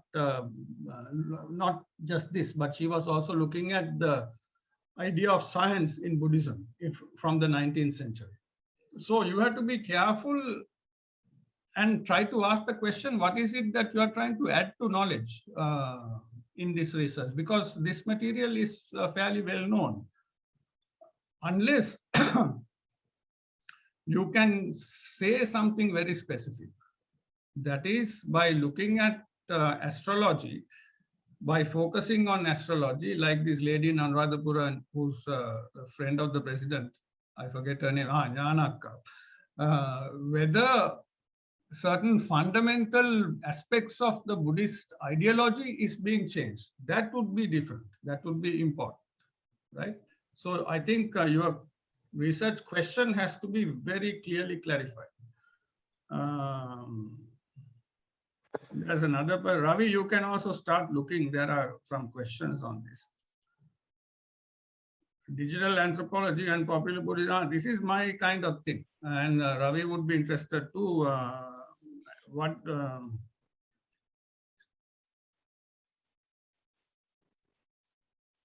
You have to, this we will discuss in an email. So please write to me about this digital anthropology. And Ravi, is there a place that do this kind of thing in India? No. I don't know of any place. But if you're serious, one thing about our university is we are very flexible. So if this is the study somebody wants to do, we will be able to help in a PhD program. We have all sorts of people doing all kinds of things, including on science, I think now. So, but send me an email. Any questions? So it was Dishan who imposed the question in related to Buddhism and astrology. So, I mean, if you have a look at my background, I'm from the IT field. Yeah. But lately, I'm really interested in social and anthropological aspects, behavioral studies and things in such. So that's why I was looking in doing some research in such. Yeah. And I mean, even the curiosity came into the picture because even when the monk's name is being given, they look at the nakata and things in such. And Poya Karma, everything is being done using astrology. But the pure Buddhism says something else. So that was my concern in related. So yeah, I got it. But what I'm trying to say, Dishan, is that this division has been seen and discussed before. So then you have to be sure that, I mean, I don't know about this conference, but generally in terms of knowledge, you should try to see how you can add to the existing knowledge. Because the question you are posing has been posed before. That's what I'm trying to say. But you might be able to pose it differently. Thank you, sir. Thank you very much, ma'am. I was looking for the literature, but I couldn't find much information in regards. So that's why I wanted your insight in related to how to get to know about the literature and things and such. And thank you very much for the information being provided. Sure. Yeah, that's the email address.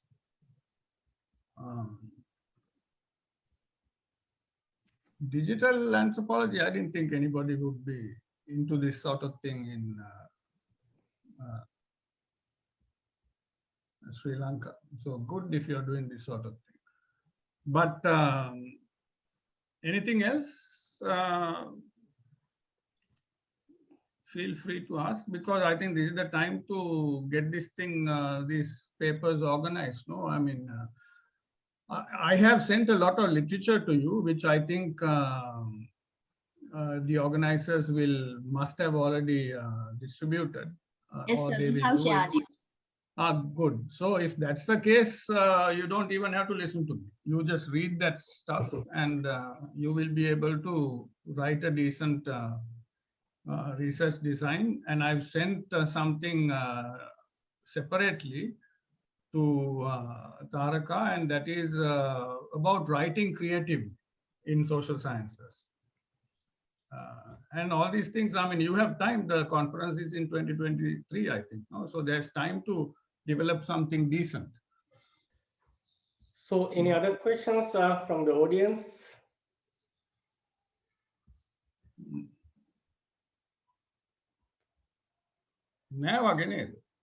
Okay, so then I'll ask questions.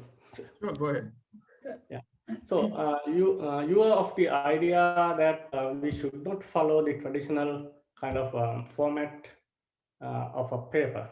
Yeah. And so my field is linguistics, and when I write papers, like I tend not to follow the traditional kind of format. For example, especially I don't have in my papers, I don't include a methodology section, because in linguistics it's not easy to kind of apply a particular kind of methodology. Yeah. And then sometimes the journals and even conferences like ours, they ask, like they give us a structure kind of. And then what I try to do is kind of, especially when it comes to the methodology section, I kind of try to force a method or kind of thing and kind of fake. And so can you give us some insights as to how? No, you're absolutely right. Now see, I've been trying to say the same thing to my friends and colleagues in Delhi University for the last 10 years. Yeah. Their dissertations, PhD dissertations also follow something which I consider very conventional. Yeah. And they all agree with me. But they say, well, what to do? This is what in our regulations, so we can't do anything. So nothing changes. But when those same people who graduate with a PhD write to our journal, when we don't accommodate this kind of conventional methods of writing, then they restructure their argument presentation in such a way that it becomes far more creative, and we publish them. Yeah. So, but you have to be smart. That's what you are trying to say, no? And that is, if a journal or a publisher asks for a particular method, and then obviously you have to give them what they want. There's nothing you can do about it. Exactly. Right? Unfortunately. But if you are as old as I am, and then obviously you are operating from a position of relative power, no? Then you can tell them, listen, this is too old-fashioned. I don't want to do it. Take it or leave it. And I have done that too. But to say that you have to actually have a certain kind of background. But for the moment, yes, as young scholars, if a journal asks for something that you know is conventional, you might as well give it to them. How else do you get yourself published? But what I'm trying to say is, generally, if there are no restrictions like this imposed on you in a conference or in a journal, now, for example, our journal don't do this. Also, the main sociology journal in India, the contributions to Indian sociology, has been there for 50 years or so now. It does not impose this kind of thing. So there are a lot of journals. Public culture in the US does not impose this. South Asia, coming from Australia, does not. So there are journals that are far more flexible. And I think you should go for those kinds of journals which will allow you a more flexible form of presentation, more contemporary form of presentation.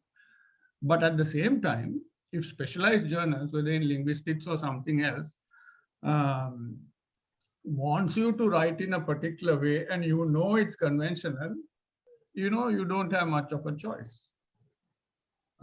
And I think that's that flexibility you have to give yourself. Okay, yeah, thank you very much, sir. Sure. Sir, yeah. So one more thing, so this is regarding literature. If the researcher cannot find contemporary studies done recently, if we refer to the studies done one or two decades ago on the same area, is there any kind of restrictions? Could you please tell me something about the literature, the time and the literature, what we have to focus on in our studies? No, it is, I mean, you have to be careful, but there's no rule. I mean, this is something I should have explained. I did say that you have to look at your material historically, but you see, I'll give you an example. Now, before Kataragama became a sacred area, Puja Bhumi, right? In the 1950s, I think. And now, obviously, you can't find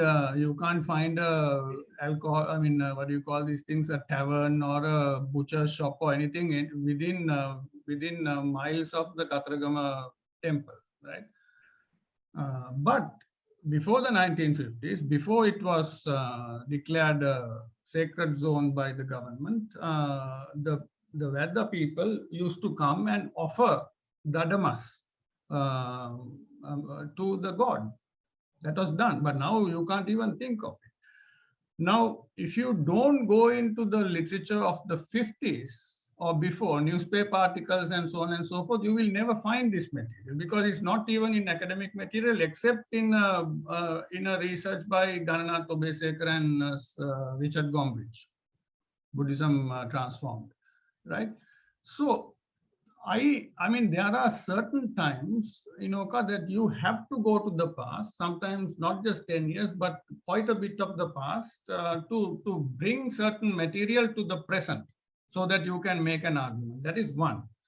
Second is, you can make an argument for contemporary things by taking material from the past as long as you can establish certain things have not changed.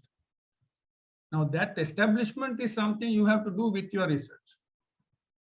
You understand my point? Yes, very clear, sir. The fact is clear, sir. Thank you, sir. Sure. Okay, so material have been shared, apparently. Good.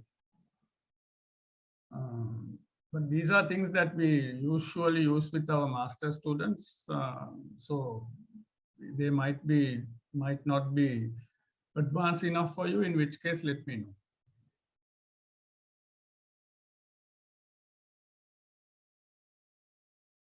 And the other thing I want to say, which I forgot in writing the paper, having this theoretical section is a very bad idea. And again, some journals and, these publications might insist on it. Now, we, in our university, we very adamantly discourage this. It doesn't mean that we are not into theory. It simply means that theory is something that you should engage with throughout your paper.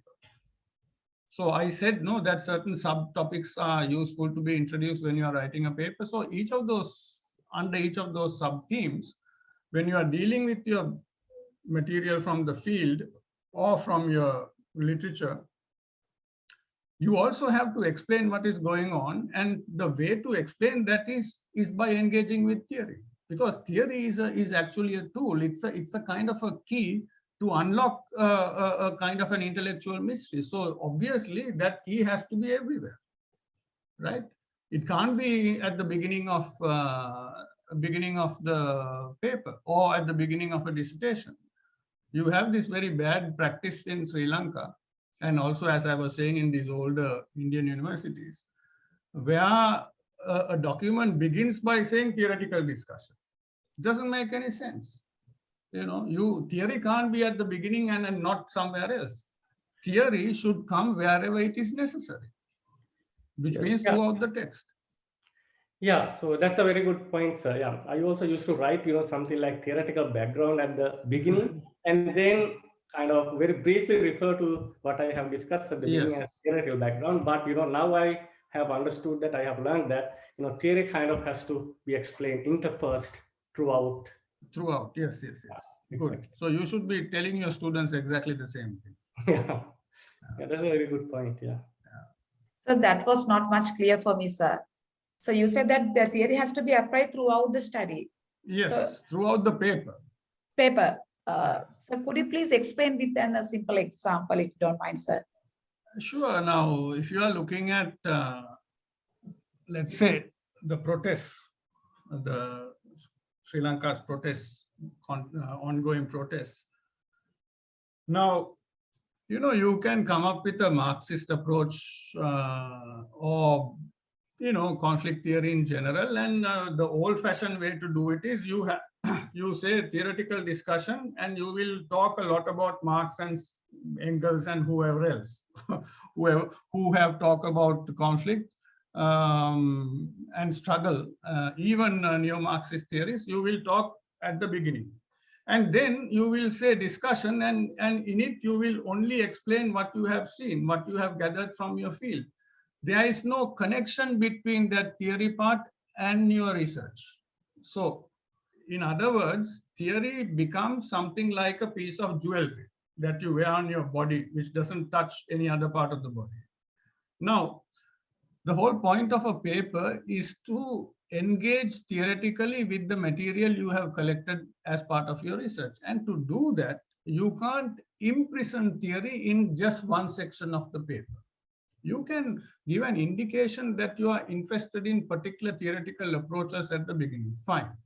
But the actual engagement must come throughout the paper. So in other words, theory has to be everywhere. So when you are talking about spatial dimensions of the contemporary protest, you have to bring the relevant theoretical ideas to explain what spatial politics is.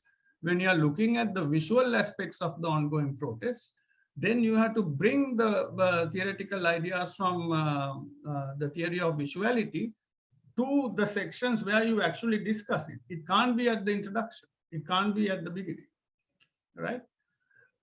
This is what I was trying to say. Sir, were you talking about the inductive approach? No, I wasn't talking about anything like that. I am simply talking about something very, very basic. And that is not to imprison theory in one section of the paper and not to have it in other sections of the paper. Yes, we used to keep them in isolation, sir. Now it's clear, sir. Yeah, that's what I'm saying. Isolation is the better word. I think this started long time ago when lazy teachers, lazy university teachers found it easier to deal with. That you look at the theory and say, okay, this guy knows his Marx and whatnot, and then go to the rest. But it's a very bad habit.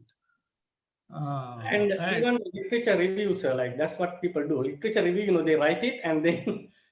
No, even that literature review as a section is still a bad habit. Yeah, that's a very good point. It's like theory. Literature should inform you what you want to argue wherever it's necessary. Yeah, so in a paper, it's not a good idea to have like literature review kind of section separately. So you should kind of talk about it throughout the paper. Yes, wherever it's necessary. And one question, sir. So theoretical background and literature kind of background, review or something. So do you see kind of, can you explain it? Is the line like? I didn't understand. So the difference between a literature review and kind of a theoretical background.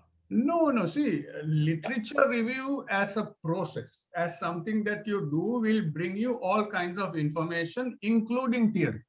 Yeah. Right? So literature, that is the whole idea of the literature survey. It's supposed to give you comparative material about your question, whether this kind of thing has happened before somewhere else, and what are the theoretical tools some people have used, and are they still relevant, and what are the concepts that people have deployed to discuss this, and whether those concepts are still useful or not, whether they have to be fine-tuned. Those are the kinds of questions that a literature survey will generally generate. So you have this whole body of knowledge. Now it is up to you to decide which parts of that knowledge can come to which part of your paper, isn't it?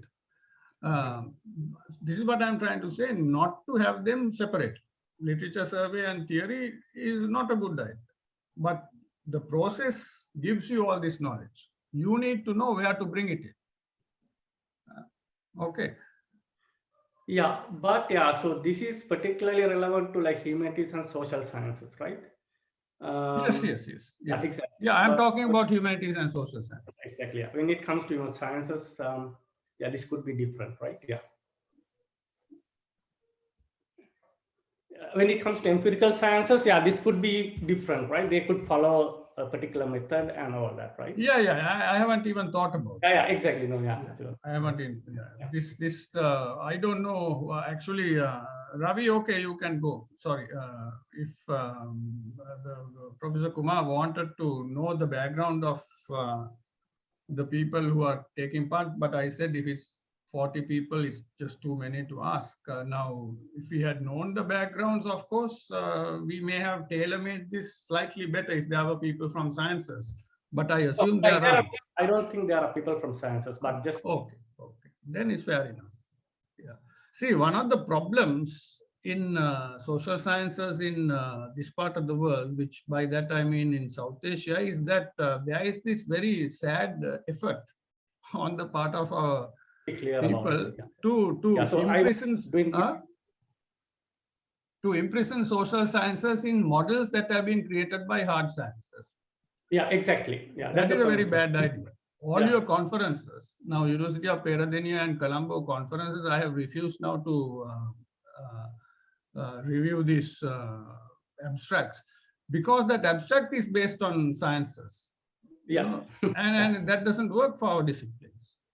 Yeah, so that was my point actually. I want to like kind of highlight the difference. Yes. So yeah, no, there's a very crucial difference. Yeah, exactly.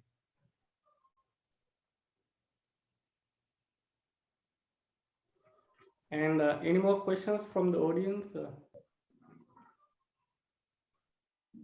And anybody can write if they have any questions anyhow. So, sir, excuse me, I have one question with regard to this literature review, and in some universities also for the students they ask to write the theoretical review as well as the empirical review separately. So I mean, it is it has become a norm in most of the universities that I have studied in the. I'm sure you're right, but I'm telling you it's a very bad practice. Yeah, I understand. And now from this point onward, even I have changed my attitudes towards that. So no, but Nishan, let me also give you some advice. Now, if you are part of a university or part of something which tells you to follow a conventional method and you want to get your degree, you must follow that conventional method. No. Yeah, that's true. That's true. But no, it's wrong. I have. That's true. But I have I have understood the value of like having theory and explaining it. I mean, with you what you find later on. In some researches, I have seen that culture has been what you had told, what you have already told is being practiced in some places. I know. University of Colombo, my former university, it was like this when I started. I think we did change to some extent. Whether it's still changed, I don't know. Okay, thank you, sir. Yeah. But when it comes to dissertations, let's say undergraduate dissertations or PhD dissertations, they follow a particular format. And then what are your views on that? For example, we are talking about writing journal papers here. No. Same thing applies. Same thing applies. Okay. Now, my problem, the example I gave you about University of Delhi, and this is an established university, is about their PhD and master's, PhD and MPhil thesis. Very conventional. They have the same method of doing things. So, but my university, because we are new, and also because I was opposed to these things, from the beginning, we changed the whole thing. So it is very contemporary. It does not follow any of these methods, any of these ways of doing it. But now, if you have the authority, when I say you, I mean your university, you should revisit your dissertation writing practices and change the system so that it's much more global. And if you need help, we can always help to do it, because we've done it before and fairly successfully. But there's no point in keeping this old-fashioned way of doing things, because it gives young people the wrong idea. You're right, exactly. For example, in North America, so when I came back here, and then many journal papers and all the local journal papers, especially local journals, especially. They asked for a methodology section. I talked to many people and said, for about 10 years, I have never, written a methodology section. I know. This is the problem. See, methodology is important, but you don't necessarily have to put it as a section. We kind of discuss methodology throughout. Exactly. So if you can make these changes, that is part of, having these seminars like workshops is one thing. But the more consistent way of making changes, if you can introduce these changes to the regular university functioning in your faculty. Yeah, so actually we have been trying to do that, sir. Good. For example, we used to have actually this conference that we are involved in now, it used to have something called extended abstracts. And now, we have, this time we are getting rid of that. Very good. Asking for 2-page abstracts, and then the reviewers have to be based on 2 pages. It's a useless thing, those extended abstracts, completely useless. And so a reviewer must be able to, make a decision based on 2 pages, right? And also that is always a tough thing. But the more logical thing to do is, if you really want to look at somebody's paper, decide on the basis of an abstract, and then you can insist that they submit to you before a particular time the first draft of the full paper, if you really want to do that. Right, then you can make a more rational decision. Now, that's what we do in our conferences. We want the full paper before anybody comes. I was also of the same idea, and then so we had to kind of face an issue about taking part, people writing to us, but still lots of people are arguing about it. But people are lazy, but this is the way to do. Then you know your quality before they come. Yeah, maybe I will implement that. For the next time. If you have the authority, please do that, because that's what we have implemented in my university from the beginning. Most major conferences, particularly if you are paying people to come from abroad and other parts of India and so on. Okay, that means you ask for a short abstract first, and then before the conference you ask for the full paper. Full paper, and we can still reject it. Okay, that's a good idea. Right. Then also it helps publishing, because most of our conferences end up as publications, not conference proceedings, but proper books. Okay. Because we get a head start in editing. It's for that reason that we ask for this. And so actually we have. No, there's no difference between reference list and bibliography. It means the same thing. Dilshan had asked some question. Okay. So, sir, if there are no any questions, can we conclude the session? You are the bosses. You decide what to do. Okay, sir. So now we have come to the end of our second workshop of the workshop series on research and publication of the IRCHSS 2023. Now I would like to call upon the conference secretary of the IRCHSS 2023, Dr. Tharaka Anand, to deliver the vote of thanks.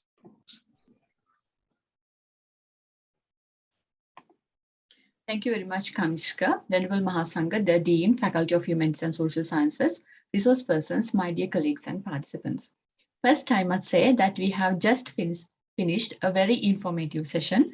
Thank you very much, Dean of the Faculty of Humanities and Social Sciences, Professor Chiranta Hinkenda, for giving the idea of organizing this workshop series and proposing Professor Sasanka Perera for this workshop. Dear Professor Sasanka Perera and Professor Ravi Kumar, thank you very much for joining with us today to share your invaluable knowledge with our participants. Thank you very much, Dr. Tharanga Veerasurya, Chair of the IRCHSS 2023, for your continuous support. In addition, I appreciate the support given by the committee members too. Kanishka, thank you for comparing. Lahiru and the team of the CDEP, thank you very much. Finally, I would like to thank all the participants of this workshop for their participation and for raising questions. Keep in touch with the future workshops and also the conference works as well. Thank you very much, all of you. Professor Sasanka Perera, sir, and Ravi Kumar, sir, thank you very much for joining with us again. Thank you, Tharaka. Thanks for inviting us. You have a good day. Thank you, sir. Thank you again. So our next workshop will be held from 2 to 4 p.m. tomorrow, 1st of May. And it is based on the title Critical Evaluation of Your Abstract or Paper. Dr. Patrick Faulkner from the University of Sydney, Australia will be the resource person, and we hope to see you all at the workshop tomorrow. Until then, we conclude the session for today. Thank you again and goodbye. Thank you very much, all.